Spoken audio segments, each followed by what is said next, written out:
Je peux lancer. Bonjour à tous, donc moi je suis Claire Tréfou, je dirige en fait le Design Lab de Thales, qui est le premier Design Lab que nous avons monté avec Alexandra Nir il y a 2 ans. Le Design Lab Thales, c'est une vraie étape en fait pour Thales d'intégrer en fait des designers dans la conception des produits et vraiment dans la conception industrielle des produits. On le sait, on l'a dit plusieurs fois aujourd'hui, en fait le design ce n'est pas que l'esthétique de nos produits, mais c'est bien de travailler en fait toute l'industrialisation. Donc ça impacte forcément les développements jusqu'à la conception finale de nos produits. Ce que ça veut dire aussi, c'est que en fait, notre métier de designer, il évolue et que du coup, on va de plus en plus vers la stratégie, c'est-à-dire innover par l'usage et intégrer l'usage à nos produits et à nos designs. Et en fait, c'est en argumentant de cette manière-là qu'on a pu intégrer le design chez Thales au plus près de nos collaborateurs et au plus près de l'ingénierie. Donc, ce que je dis souvent, moi, à mes équipes, c'est le designer, il a les pieds bien ancrés au sol, donc il travaille avec les opérateurs finalement. Il a les mains dans le cambouis, c'est-à-dire qu'on travaille avec nos développements, avec nos BE, et pour le coup, on a un petit peu la tête dans les nuages, c'est-à-dire qu'on va essayer d'anticiper toujours pour aller au plus proche de ce que pourra être l'avenir de nos projets et de nos solutions. Pour ça, ce qu'on a fait, c'est qu'on a commencé en fait par mettre en place une première plateforme en fait qui intègre et l'innovation technologique, c'est-à-dire vraiment la R&T chez nous, et nos usages, c'est-à-dire nos clients finaux. Et finalement, l'innovation, c'est vraiment la rencontre des usages et de la technologie qui va nous permettre d'innover dans nos suites produits. C'est ce qu'on a appelé Synergix. En fait, on a créé en fait, une plateforme de dialogue où en fait, plus ça allait et plus on faisait des allers-retours en passant par le Fab Lab, en passant par plein d'outils que nous connaissons en tant que designers pour pouvoir interagir avec nos ingénieurs.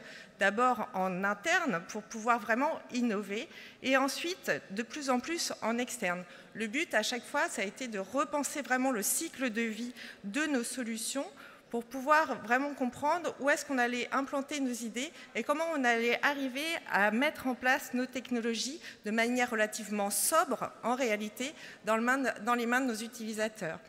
Qu'est-ce que ça veut dire? Ça veut dire faire des ateliers de co-conception, je pense qu'on l'a tous fait ici. Ça veut dire évidemment dessiner, ça veut dire créer tout ce qu'on appelle le design d'interaction, l'UX design pour certains, qui évidemment chez Thales était presque connu de tous, mais c'est aussi aller un petit peu plus loin. C'est penser les bouts en bout. Qu'est-ce que ça veut dire intégrer en fait des nouveaux IHM, etc. dans une solution? En fait, ça va impacter toute une solution, tout un bout en bout métier, et en fait, c'est bien ça qu'on essaye d'adresser.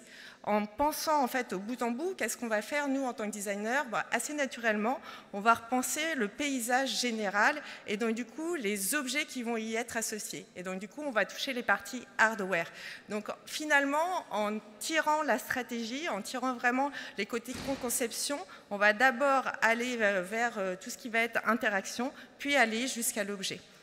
Donc nous, on a déterminé 2 pôles d'activité en réalité dans mon équipe. Donc on a un design qui va être plus prospectif, où là, le but, ça va être vraiment d'intégrer, de projeter en réalité nos roadmaps industriels. Donc on va travailler avec la politique produit.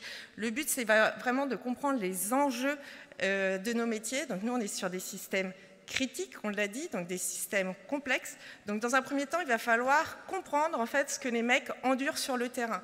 Qu'est-ce que ça veut dire? Ça veut dire y aller, ça veut dire dessiner avec eux, ça veut dire co-concevoir et leur faire comprendre aussi que nous, on a des moyens de les aider à traduire ce qu'ils veulent avoir, ce qu'ils imaginent avoir. Parce qu'en phase 2, la plupart du temps, ils vont avoir des ingés ou même des designers comme nous. On ne connaît pas leur métier, donc le but, ça va être de travailler avec eux. Comment travailler avec eux? Là, en l'occurrence, on a travaillé avec l'IA, donc avec DALL-E. En fait, on a travaillé en négation.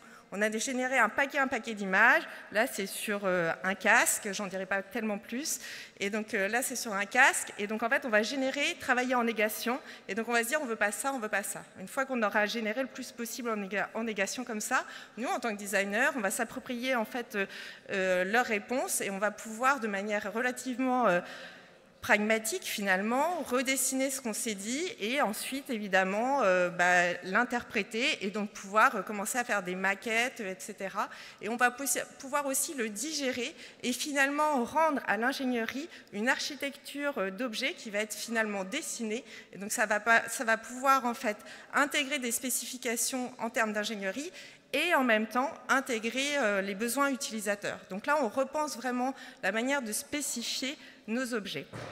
D'une autre manière, quand on parle de design industriel, donc là on est parti vraiment du cahier des charges d'un utilisateur classique. Si on parle de design industriel, on va aussi travailler parfois à l'inverse, c'est-à-dire partir du cahier des charges techniques de notre entreprise. Nous, chez Thales, en fait, on fabrique les objets, on fabrique les cartes à puce, etc. Donc, en fait, on a un parc industriel que je ne vais pas pouvoir changer du jour au lendemain. Et donc, du coup, il va falloir que je m'approprie, en fait, ce parc industriel pour pouvoir dessiner de nouvelles solutions. Donc, ça, c'est fabriqué vraiment ensemble, en co-ingénierie. Et donc, du coup, ça va être des ateliers, évidemment, mais ça va être surtout un très long dialogue entre l'ingénierie et le software et le hardware. Et donc là, on va pouvoir dessiner, itérer le plus possible. Et c'est en cela, en réalité, que finalement, le design trouve toute sa place. En l'occurrence, nous, chez Thales, c'est d'arriver à itérer très rapidement, à tester très rapidement des méthodologies et des concepts d'emploi qui ne sont pas forcément pensés, qui sortent un petit peu des sentiers battus aussi, parce qu'on a une culture très différente de celle des ingénieurs qui nous entourent. Et donc ça a de la valeur.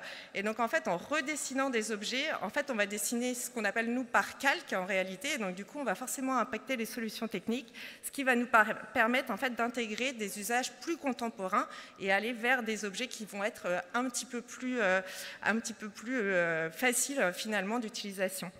Un petit rappel quand même, le design c'est quoi? C'est aussi un levier d'innovation et en fait pour nos entreprises c'est hyper important. En fait c'est un levier de compétitivité, c'est-à-dire qu'évidemment on va faire des produits plus forts mais on va aussi générer des brevets en réalité. Et en fait les brevets ça a une valeur pour une entreprise et c'est en cela que le design aussi apporte quelque chose.